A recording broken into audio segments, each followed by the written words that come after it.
आज दुनिया में बहुत सारी कलीसियाएं हैं। ऑर्थोडॉक्स, प्रोटेस्टेंट, पेंटेकोस्टल्स, कैथोलिक और भी बहुत सारे नामों से लोग अपना परिचय देते हैं, अपनी कलीसिया का परिचय देते हैं। और नए लोगों को समझ में नहीं आता है वास्तव में कौन से कलीसिया के सदस्य बनना चाहिए। और जो जिन जिन कलीसियाओं में या प्रार्थना ग्रुप्स में हैं उन्हें भी वास्तव में समझ में नहीं आता। और दुख की बात यह भी है कि कुछ कैथोलिक विश्वासी भी अन्य लोगों के बहकाव में आकर अज्ञानता के कारण कैथोलिक विश्वास को छोड़कर अन्य डिनोमिनेशंस में या पेंटेकोस्टल ग्रुप्स में जुड़ जाते हैं। आज मैं आपके सामने कुछ 6 विशेष महत्वपूर्ण कारण रखूंगा जिसको सुनकर आपको लगेगा कि वास्तव में कैथोलिक कलीसिया वास्तविक कलीसिया।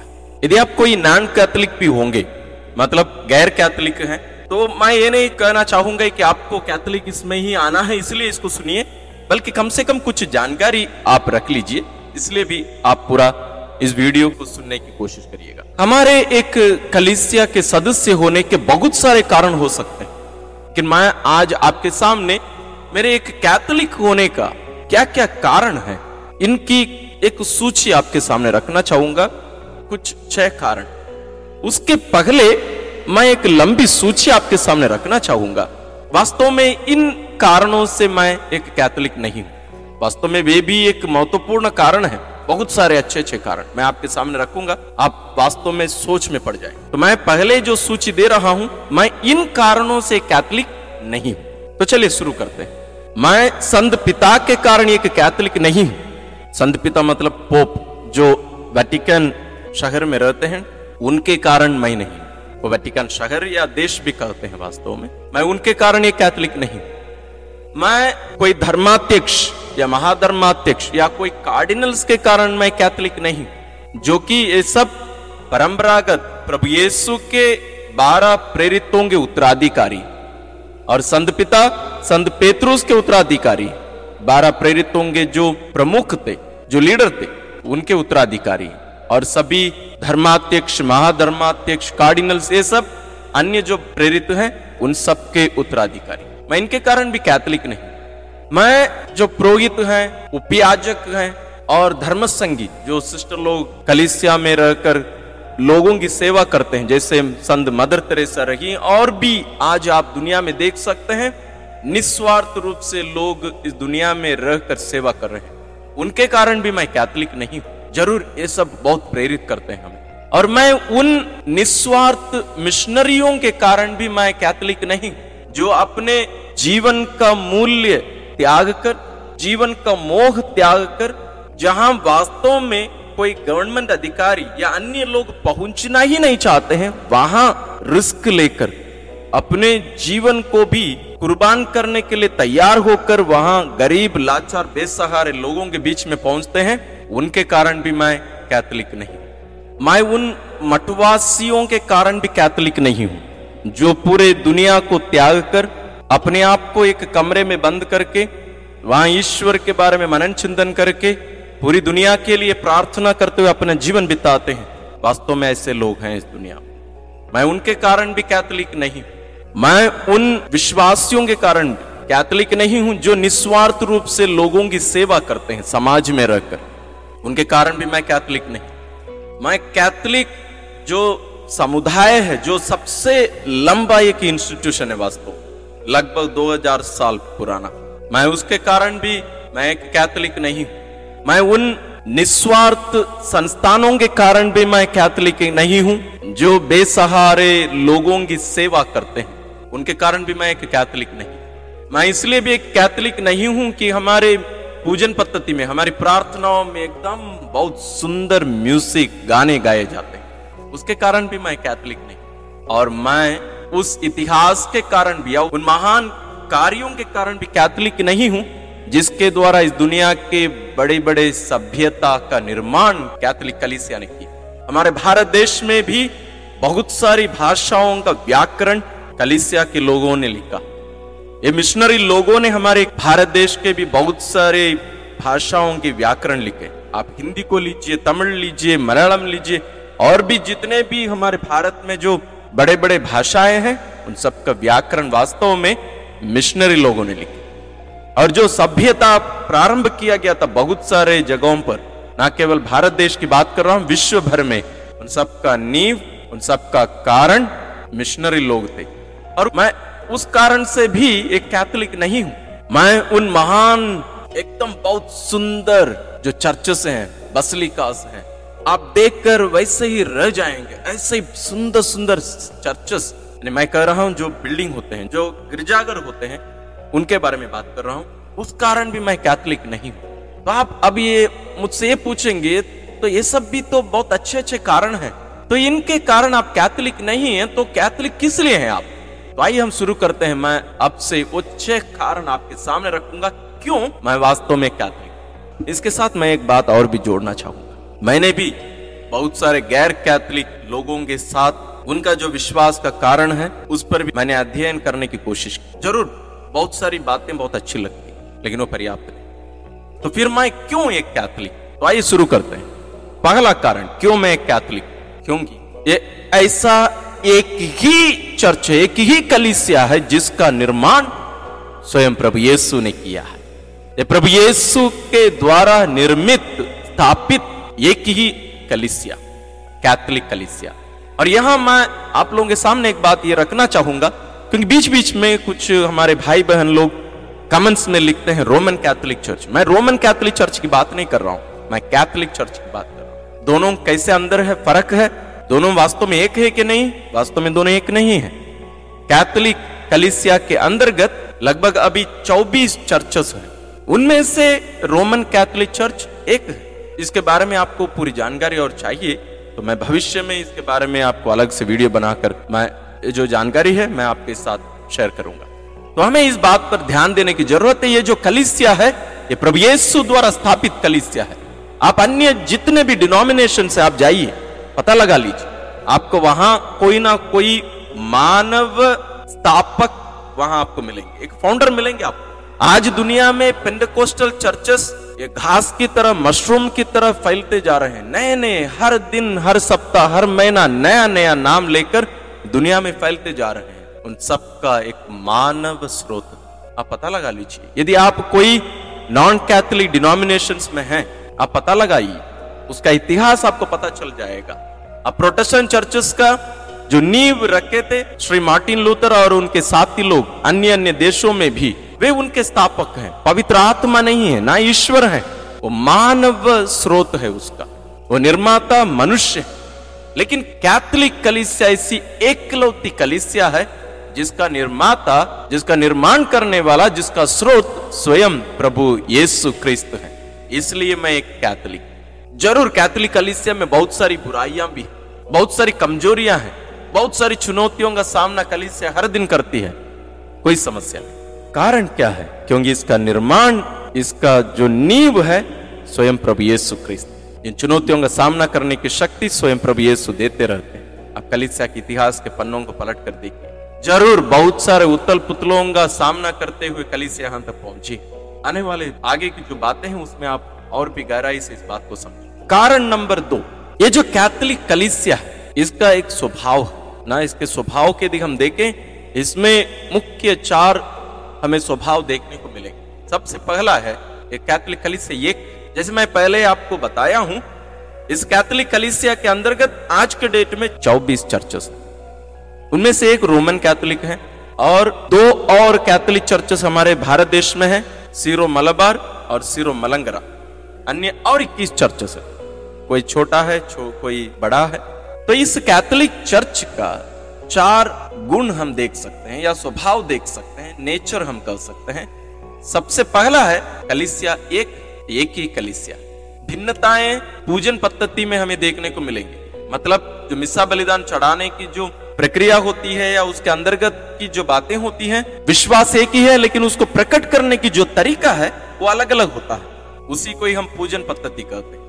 यदि आपको पूजन पद्धति क्या होता है समझ में नहीं आ रहा है तो आप हमारे डिस्क्रिप्शन में एक लिंक मैं दे रहा हूं, इसके पहले एक वीडियो का, आप उसको समझिएगा, उसको देखिए और समझेंगे आप जरूर। दूसरा स्वभाव है कलीसिया पवित्र है। पिछले बिंदु में समापन में मैंने कहा था कि इस कलीसिया में बहुत सारी कमजोरियां रही हैं और हैं आज, लेकिन ये कलीसिया पवित्र भी। क्यों? ये संतों का एक समुदाय केवल नहीं है। इसलिए महान लोग कहते हैं एक क्रिस्तीय व्यक्ति एक पूर्ण रूप से संत नहीं है इस दुनिया में।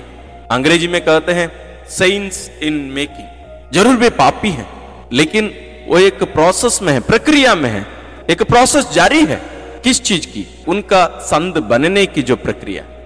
तो ये जो प्रोसेस है कलीसिया के अंतर्गत पवित्र आत्मा के द्वारा ये संचालित है, उसमें हम सभी सहभागी हो रहे हैं। तो उसी कलीसिया में हम दो भागों को हम देख सकते हैं। संत पौलुस और अन्य पत्रों में भी, हम लेख में भी और सुसमाचार में भी हम देख सकते हैं कि कलीसिया स्वयं प्रभु यीशु का शरीर है और इसका शीर्ष, इसका सिर स्वयं प्रभु यीशु है। तो इस कलीसिया में दोनों स्वभाव है, दोनों गुण है, ईश्वरीय और मानव। तो ईश्वरीय स्वभाव यहां है तो वहां पवित्रता है, मानवीय स्वभाव वहां है हम लोगों का, तो वहां ये पाप में जीवन भी है।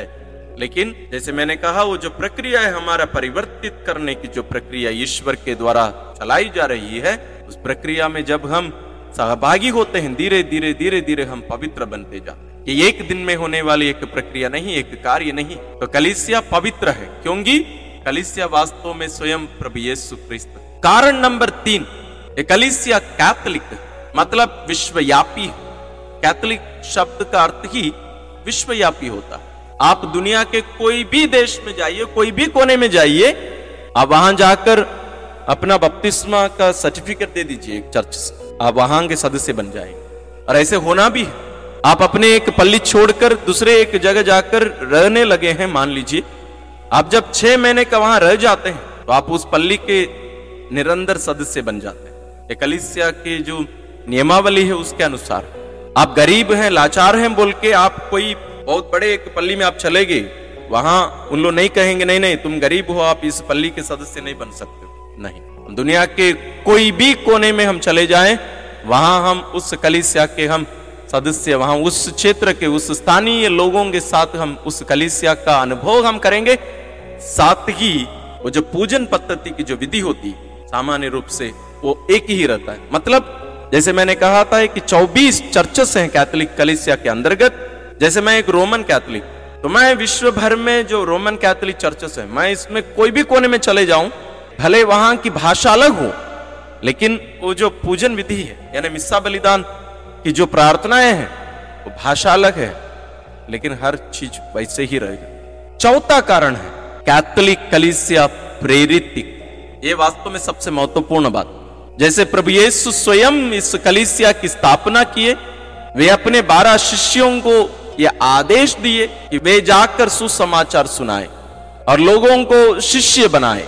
उन आदेशों को लेकर शिष्य लोग अलग अलग देश चले गए थे और 12 प्रेरितों में से एक संत थॉमस हमारे भारत देश आकर यहां प्रभु यीशु की शिक्षा हमारे बीच में बोए, हमें दिए, इसलिए उन्हें भारत के प्रेरित कहते हैं, द अपोस्टल ऑफ इंडिया।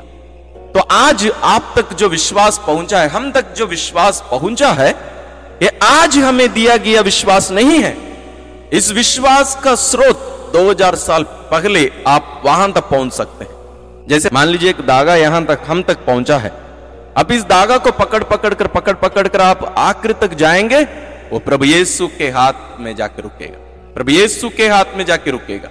मतलब वहां से होकर यहां तक पहुंचा, इसी को ही हम प्रेरित कलीसिया कहते हैं। मतलब प्रेरित लोग जगह जगह पर जाकर अपने शिष्यों को बनाए, उन्हें अभिषिक्त किए और इस शिक्षा देने का अधिकार उन्हें सौंपे, और वही विश्वास, वही अधिकार आज हम तक पहुंचा। और ये अन्य कोई भी कलीसिया में यह अधिकार आपको देखने को नहीं मिलेगा। कोई भी कलीसिया अपने आप को प्रेरित कलीसिया नहीं कह सकती। तीसरा महत्वपूर्ण कारण है संस्कार, और उसमें भी विशेष रूप से पवित्र यूकरिस्तीय संस्कार, संस्कारों का संस्कार। जरूर अन्य डिनोमिनेशंस में कुछ कुछ संस्कार है, लेकिन उसका जो वास्तविक अर्थ जैसे कैथोलिक कलीसिया समझती और उसमें सहभागी होने के लिए अपनी संतानों से आह्वान करती है, वैसे अन्य डिनोमिनेशंस में आपको नहीं मिलेंगे। प्रभु यीशु जो मुक्ति हमारे लिए प्राप्त किए, आपके लिए और मेरे लिए, वो आप तक कैसे पहुंचता है? ये केवल पवित्र बाइबल पढ़ने से नहीं, जानकारी लेने से नहीं बल्कि उसमें सहभागी होने से होता है। वो कैसे होता है? जब हम संस्कारों में सहभागी होते हैं वैसे। इसलिए कुछ दिन पहले जो वीडियो मैंने पब्लिश किया था कि हमें पवित्र वचन पर कैसे मनन चिंतन करना चाहिए, उसमें कैसे हमें सहभागी होना चाहिए, उस वीडियो का लिंक मैं डिस्क्रिप्शन में दे रहा हूं, आप जरूर उसको देखिएगा। वहां आप समझेंगे कि कैसे प्रभु यीशु का जो सुसमाचार, जो पवित्र बाइबल है, विशेष रूप से उसमें जो 4 सुसमाचार हैं, वो कुछ ऐतिहासिक घटनाएं, समाप्त हुई कुछ घटनाओं का एक पुस्तक नहीं है। आज भी यीशु कार्यरत है आपके बीच में, मेरे बीच में, मेरे जीवन में। तो इस वचन एक पुस्तक नहीं है, वो एक व्यक्ति है, स्वयं प्रभु यीशु। और वो हम कहां अनुभव कर सकते हैं? संस्कारों में। और संस्कारों के द्वारा यीशु आज भी कार्यरत है हमारे बीच में। इसके बारे में हम संस्कारों के बारे में बहुत सारे वीडियोस बनाए इसके पहले, उनका भी कुछ लिंक्स मैं डिस्क्रिप्शन में दे रहा हूं, आप उनको भी देख लीजिए। और इनमें से सबसे महत्वपूर्ण संस्कार पवित्र यूकरिस्तीय संस्कार, इसके बारे में भी हम बहुत सारे वीडियोस बनाए हैं, आप देखिए, उसको समझिए। क्योंकि प्रभु यीशु स्वयं पवित्र यूकरिस्तीय संस्कार के द्वारा यहां उपस्थित हो जाते हैं हमारे बीच में। वो एक चिन्ह नहीं, एक प्रतीक नहीं, स्वयं प्रभु यीशु है पूर्ण रूप से। तो चौथा कारण क्या है? शायद आप इसके बारे में सुने नहीं होंगे। हमारे कैथोलिक कलीसिया में कलीसिया का प्रमाणिक शिक्षा अधिकारी, अंग्रेजी में मैजिस्टेरियम कहते हैं, ये केवल कैथोलिक कलीसिया में। अन्य डिनोमिनेशंस में आप देखेंगे ये सब आपको नहीं मिलेंगे। यानी आज जो भी शिक्षा एक पुरोहित होकर मैं आपको दूंगा, ये मेरे मन गठित या मेरे विचारधारा या मेरा अपना कुछ सोच नहीं है, ये कलीसिया की शिक्षा है। ये मुझ तक कैसे पहुंचती है? एक पुरोहित बनने के लिए, कैथोलिक कलीसिया में एक फादर बनने के लिए हमें कम से कम 11-12 साल की पढ़ाई करनी पड़ती है। और इस अंतराल में हम जो भी शिक्षा प्राप्त करते हैं और उसके बाद में भी हमें पढ़ना रहता है, हम अपने आप को अपडेट करते रहते हैं, ये सब हमें कहां से मिलती है? उसी कलीसिया का प्रमाणिक शिक्षा अधिकारी है जो मैजिस्टेरियम है, वहीं से हमें प्राप्त होता है। तो ये वास्तव में मैजिस्टेरियम या जो कलीसिया का प्रमाणिक शिक्षा अधिकारी, ये कौन होते हैं? ये वास्तव में वतिकान में रहते हैं। ये बिशप लोगों का, धर्माध्यक्षों का एक समुदाय है, एक समूह है, जो वास्तव में पूर्ण रूप से अच्छे जानकार व्यक्ति होते हैं। ये कोई सरल या साधारण लोग नहीं, ये बिशप लोग वो भी पूरे जानकार लोग रहते हैं। और ये जो मैजिस्टेरियम हम जो कर रहे हैं या कलीसिया का प्रमाणिक शिक्षा अधिकारी हम जो कर रहे हैं, ये प्रारंभ से चलते आ रहा है कलीसिया। जैसे हमारे परिवेश के अनुसार, हमारे आज के समय के अनुसार पवित्र वचन के घोषणा या उसकी व्याख्या करने का अधिकार वास्तव में इनके हाथ में। जैसे मान लीजिए मैं कोई गलत शिक्षा दिया, यदि इसका कोई कंप्लेंट जाता है, वो आखिरी में उन्हीं के पास जाएगा। उन लोग उसका जांच पड़ताल करेंगे और उन लोग मेरे पास एक नोटिस भेज देंगे, फादर आप जो शिक्षा दे रहे हैं ये गलत है, आप इस शिक्षा को वापस लीजिए और लोगों से माफी मांगिए।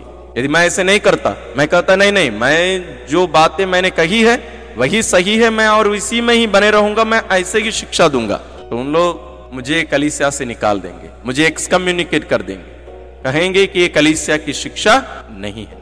मतलब मैं अपनी इच्छा के अनुसार, अपने विचारधारा के अनुसार, अपने अच्छे लगने के लिए और लोग इसको तब मानेंगे बोलकर हम लोगों की इच्छा के अनुसार भी मैं शिक्षा नहीं दे सकता। इसलिए ये बहुत महत्वपूर्ण है। अन्य डिनोमिनेशंस के हमारे भाई बहन लोग हमसे आकर कहेंगे कि केवल पवित्र बाइबल, ठीक, कैथोलिक कलीसिया भी वही कहती है, लेकिन उस बाइबल में लिखी गई बातों को, रहस्यों को आप कैसे व्याख्या करेंगे?